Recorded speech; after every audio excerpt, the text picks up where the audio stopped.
The story goes a shadow warrior would slip into a pond, stay hidden for hours, breathing easy through his blowtube. When his unsuspecting target finally turned up, the ninja's poison dart would quickly carry out its carnage. All right, this is pretty complicated, so let's break it down into its elements. All right, well, first of all, we need to see how long somebody can stay underwater, because if you're underneath the water for a long period of time, there's a possibility you could get hypothermia. And we need to see if we can build an accurate blowgun using only the materials that an ancient ninja would have. And we need to find out if you can aim underwater, because you need to correct for refraction. All right, well, then the hard part is going to be breathing through the blowgun, loading the dart while you're underneath the water, and then making that lethal shot. Okay, this is gonna be tough. Well, if it was easy being a ninja, anybody could do it. So first up, Tori's going to put his life on the line. Stop right there, that's good. Today, we're going to test exposure to cold water. And to do that, Tori has kindly volunteered to jump into our tank of 66-degree temperature water. That's about the average temperature of a lake in Japan during fall. But they're not throwing Tori completely in at the deep end. Here you go, buddy. Ew, it smells too. He will have some protection.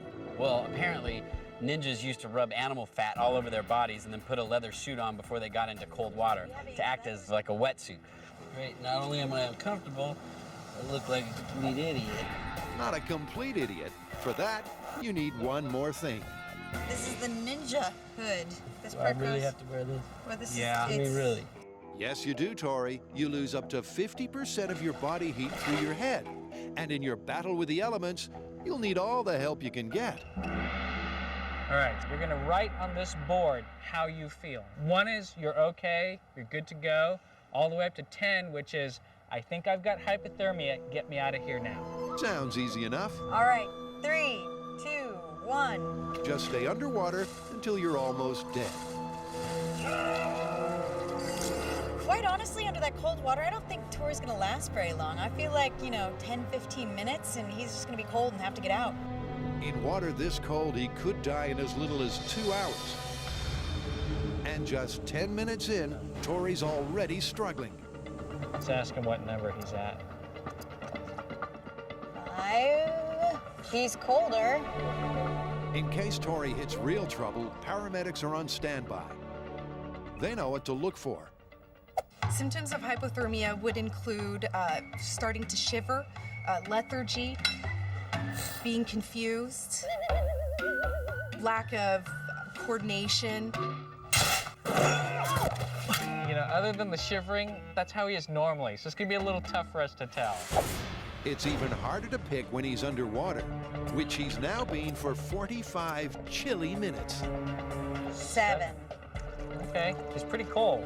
He's pretty uncomfortable. In water this cold, Tori's losing body heat 32 times faster than he would normally. His breathing's really getting ragged. And the shaking's getting worse. Oh, he's coming up. He's coming up. Okay. Okay. Oh, that's it. All right. Okay, quick, let's get your temperature. Okay, first thing. Carrie and Grant need to check if he's critical All the water out of your mouth? to see whether he can recover on his own or to call in the cavalry. You can get out now. Now, given that Tori's just, a regular guy of average health, that is a very good performance. It was harder than I thought it was going to be. The longer I was in there, the harder it was to breathe.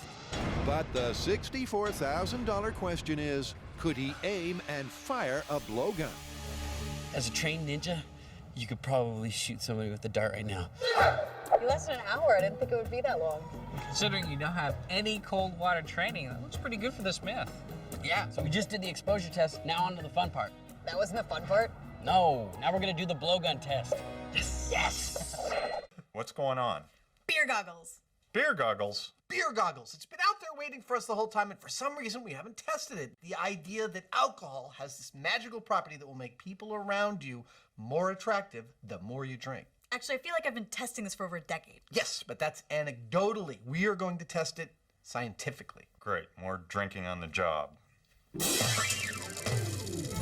Jamie knows that eventually this will turn ugly. They'll have to lose their inhibitions and maybe their lunch to test the truth of beer goggles. This seems to be a really subjective thing. We need to be objective if we're going to be scientific. How are we going to do that? Large sample size? That's exactly what I'm thinking. And I'm thinking that we rate photos. Specifically, we get a bunch of photos, us of women, you of men. We review a whole bunch and rate them when we're sober, and then we get drunk and re-rate those photos. And see if there's a difference. Exactly. But before we raise our glasses, let's meet the newest member of the team with a vital role to play. This is our new smartboard. Not only is it a really big, beautiful interface, but it's also interactive. Let me show you a couple tricks. Watch this. Ha, ha, ha. How about that, huh? Huh? You like that? It gets better. Check it out. Not only can I even do that, I can also diagram what's going to happen in real time. Now, I'm not going to go too much farther showing you the tricks this thing can do because we're about to use it a whole bunch in this very episode. The board's first job is to help Adam, still sober, rate the looks of 30 women from 1 to 10. Here we go. He's got just 5 seconds to score each photo. He can see the time tick down on the left of the screen. I gotta say, the exercise of giving a quick rating, it doesn't feel great. It's kind of an awful thing to have to do. Like I find myself resisting giving a 1 or a 2, but... Yeah, but... I got a 96! So the total possible score is potentially 300. Out of that, I gave a 96. The question from here on in will be, as I drink, will my overall score go up? Now it's Carrie's turn to rate the chaps. I'm wondering if I'm actually going to be nicer because I'm sober or if I'm just going to get really cutthroat. All right. Carrie, sober. Start. 5 seconds is really quick to come up with a number to rate someone. I mean, usually you give them a little bit more time if you're in a bar or something. And quite honestly, there are no supermodels on here. Oh, God, do I rate you on your hair?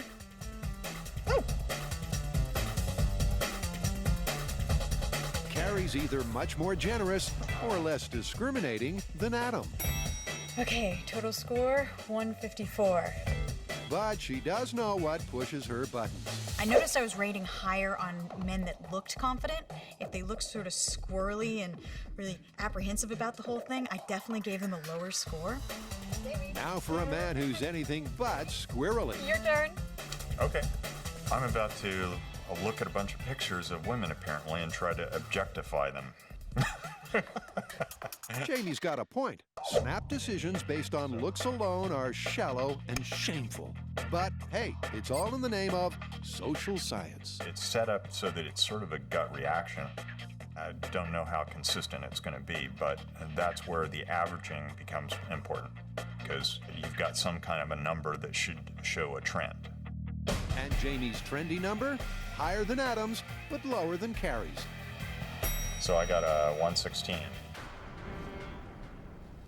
Whatever that means. Well, it means nothing till they've done this twice more.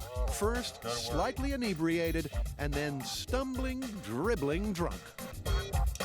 Hello, Ginger. Hey, Adam, how you doing? Good. How about 3 beers? Coming up. Don't even ask how Adam knows the bar staff by name.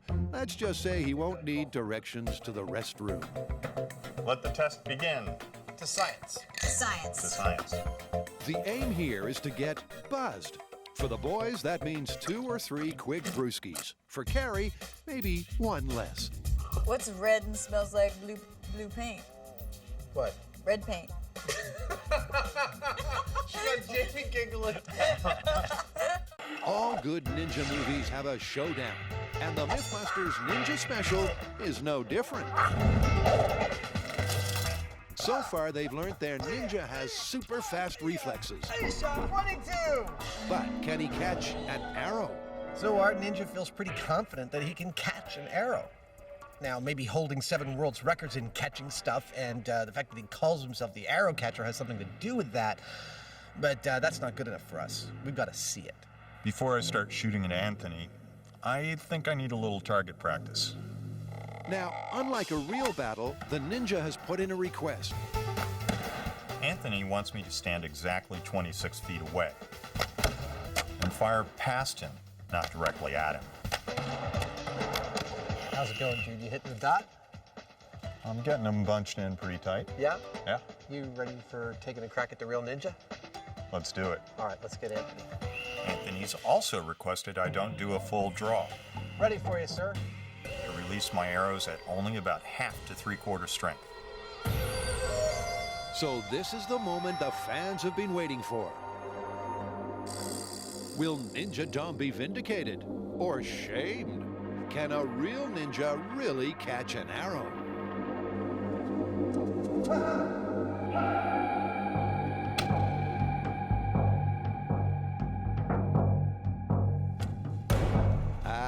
That'd be a no. But he's a ninja. He's not about to give up without a fight. Jamie's arrows are traveling about 120 miles an hour. So at 26 feet, our ninja has about 1/8 of a second to react. He missed again.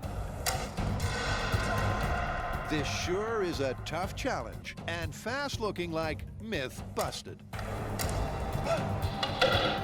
Cha! Wah! Dropped it. Until finally, he got one. Nice catch. And now he's got his eye in. Ninja! The ninja caught the arrow. Maybe the fans were right. Our ninja was in fact able to catch an arrow, which is impressive. But we should note that it was at a set distance. I wasn't doing a full draw on the bow. I was precisely controlling the situation to give him the arrow exactly where he needed it. But catch it he did. So maybe it's time to break out a slice of humble pie. Our ninja caught the arrow. Are you feeling vindicated now? Our ninja caught the arrow? Hold on, don't get so cocky, buddy. We got a lot in store for that ninja to come.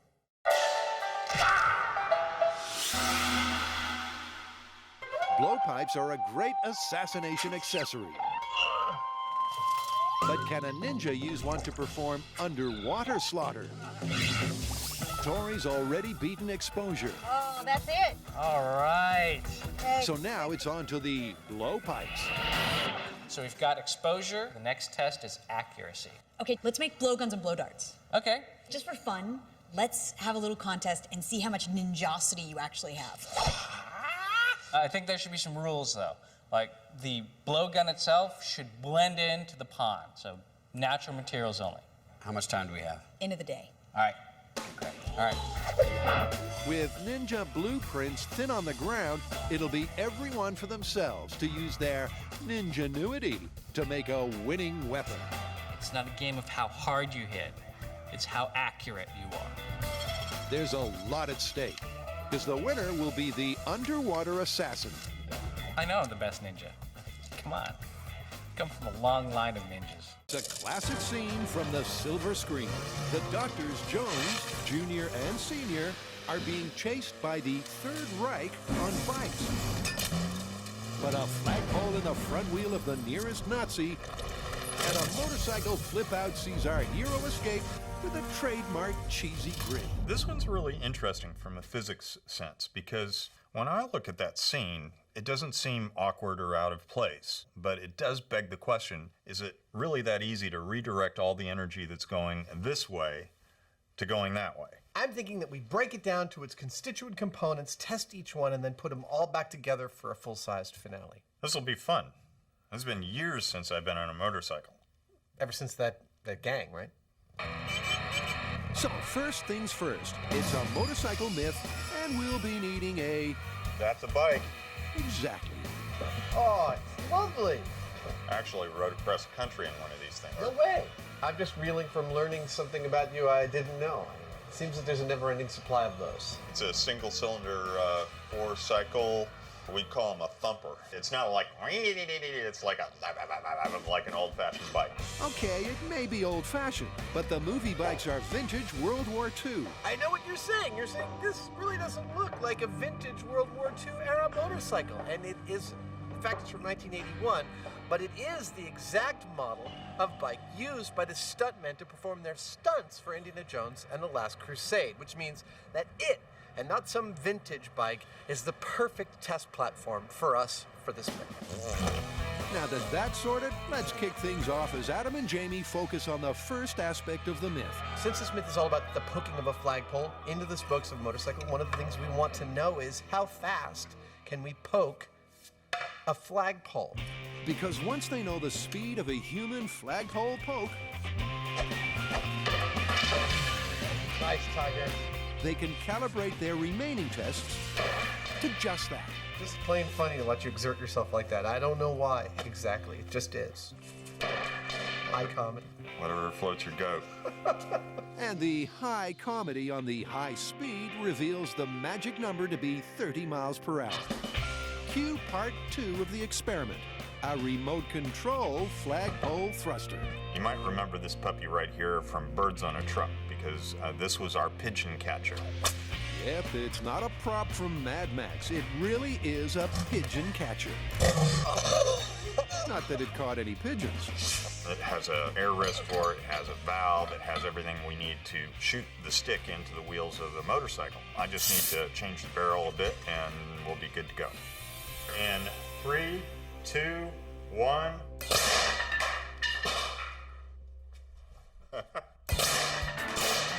Yeah, that looked a tad faster than 30 miles an hour to me. But let's see what Adam thinks. 1. That might be a little too fast. That's what I said. Is everybody okay? That's dangerous. Yeah, we might have to tune that one back. The only problem that we're finding with this rig is that it seems to be giving us too much bang for our buck right now. 1. That's 143 miles per hour. Almost no pressure in this tank. This valve is so big that the stick is still going at like 50 miles an hour, which is way faster than either of us could throw the flagpole. I'm not going to get tired of that. And so to get the speed they need, around 30 miles per hour, This is an exceedingly weird operation. they add some hose to decrease the pressure. Firing in 3, 2, 1. That might be it. That's it. That's the butter zone. 12 PSI, we get 28.5 miles per hour. That's perfect. As odd as this sounds, after destroying their wooden backstop, they finally got the ex-pigeon catcher throwing a flagpole at a realistic speed.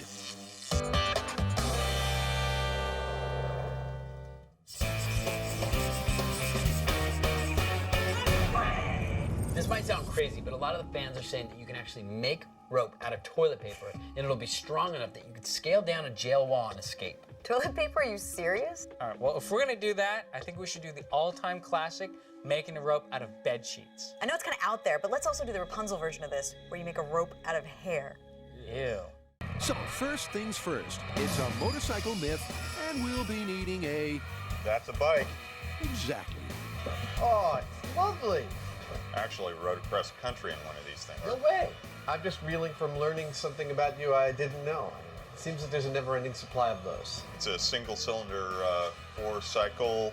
We call them a thumper. It's not like it's like an old-fashioned bike. Okay, it may be old-fashioned, but the movie bikes are vintage World War II. I know what you're saying. You're saying this really doesn't look like a vintage World War II era motorcycle, and it isn't. In fact, it's from 1981, but it is the exact model of bike used by the stuntmen to perform their stunts for Indiana Jones and the Last Crusade, which means that it, and not some vintage bike, is the perfect test platform for us for this myth. Now that that's sorted, let's kick things off as Adam and Jamie focus on the first aspect of the myth. Since this myth is all about the poking of a flagpole into the spokes of a motorcycle, one of the things we want to know is how fast can we poke a flagpole? Because once they know the speed of a human flagpole poke, Nice, Tiger. they can calibrate their remaining tests to just that. Just plain funny to let you exert yourself like that. I don't know why exactly. It just is. High comedy. Whatever floats your goat. And the high comedy on the high speed reveals the magic number to be 30 miles per hour. Cue part 2 of the experiment, a remote control flagpole thruster. You might remember this puppy right here from Birds on a Truck because this was our pigeon catcher. Yep, it's not a prop from Mad Max. It really is a pigeon catcher. Not that it caught any pigeons. It has an air reservoir, it has a valve, it has everything we need to shoot the stick into the wheels of the motorcycle. I just need to change the barrel a bit and we'll be good to go. In 3, 2, 1.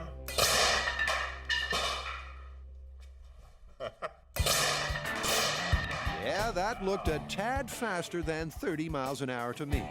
But let's see what Adam thinks. 1.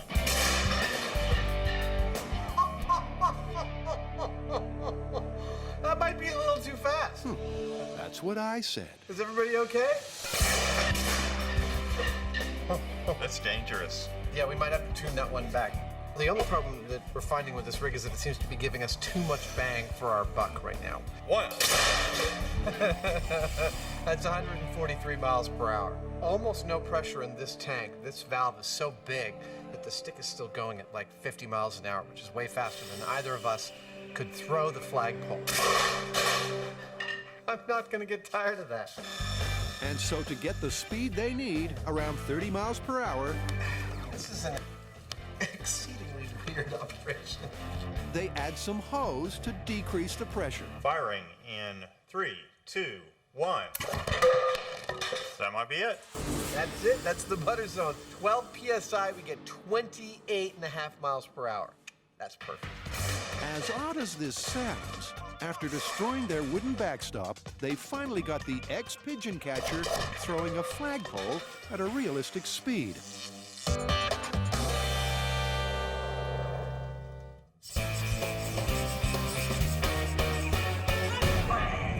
This might sound crazy, but a lot of the fans are saying that you can actually make rope out of toilet paper, and it'll be strong enough that you could scale down a jail wall and escape. Toilet paper? Are you serious? All right, well, if we're gonna do that, I think we should do the all-time classic, making a rope out of bed sheets. I know it's kind of out there, but let's also do the Rapunzel version of this, where you make a rope out of hair.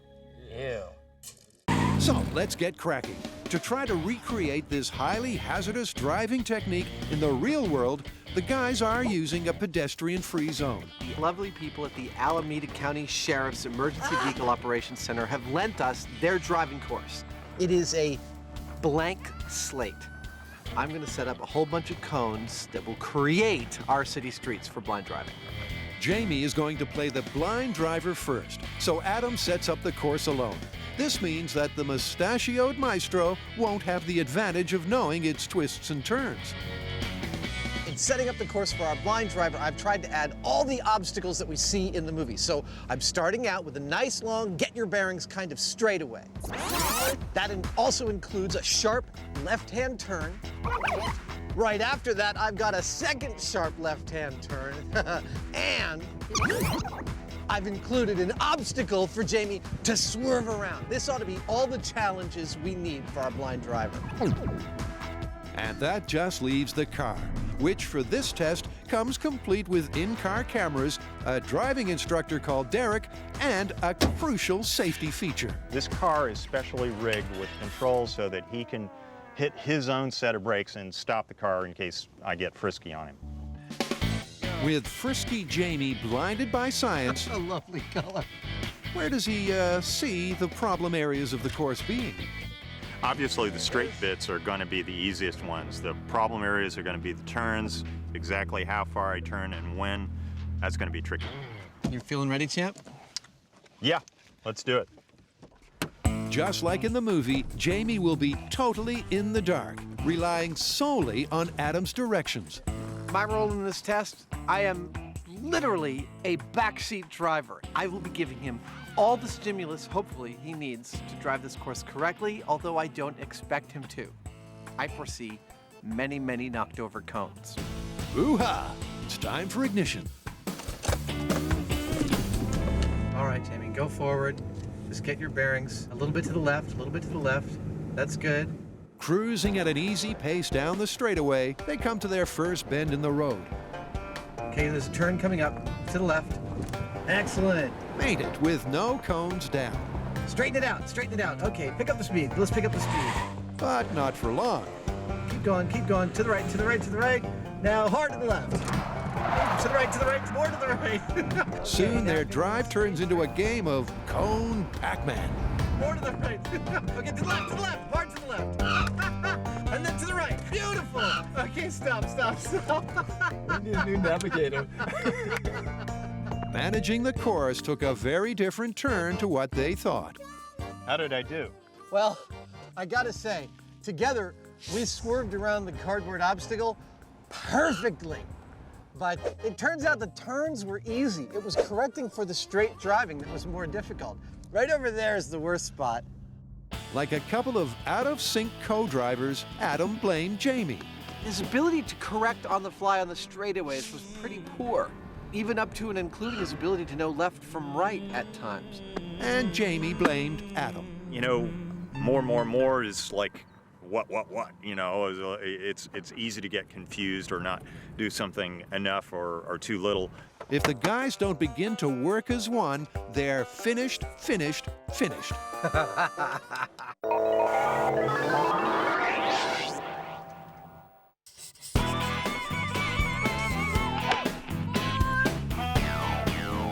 So Grant, what's with the sweater? Did you retire? No, I'm not retiring yet. I'm merely appropriately dressed for our next series of myths. Is the next series of myths about fashion disasters? No. With over 60 million golfers around the world, it's no surprise that the website's been inundated with requests to do myths about golf. The first one is that a tree is 90% air. Yeah, I've heard that one. And a lot of golfers say if your ball gets stuck behind a tree, instead of shooting around the tree, it's better to shoot through it because you have a 90% chance of getting through because it's 90% air. Great. So all we need is a bucket of balls, some golf clubs, camp out behind a tree, see how many we hit through. Sounds good to me. From a distance, a tree may look like a solid, impenetrable object. But up close, there's a huge amount of space between its leaves. So huge that some golfers think you have a 90% chance of swinging clean through.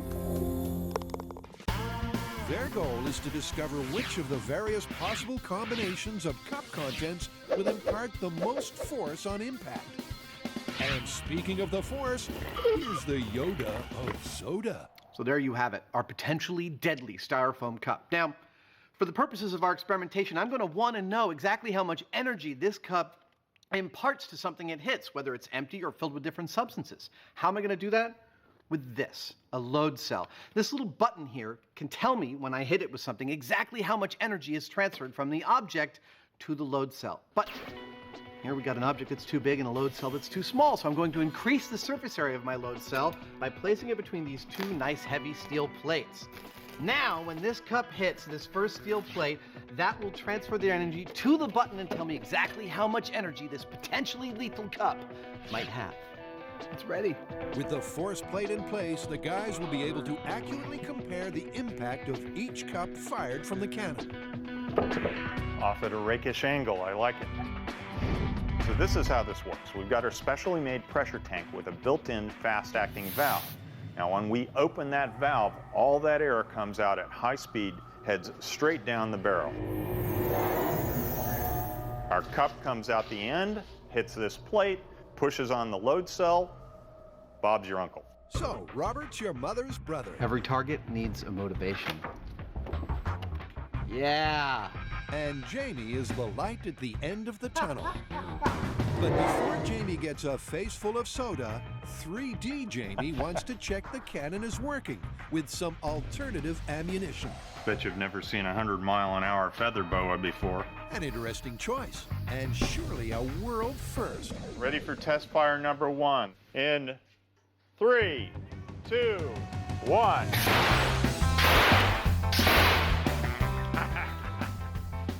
Wow. That thing's got a lot of kick to it. That's my new favorite toy.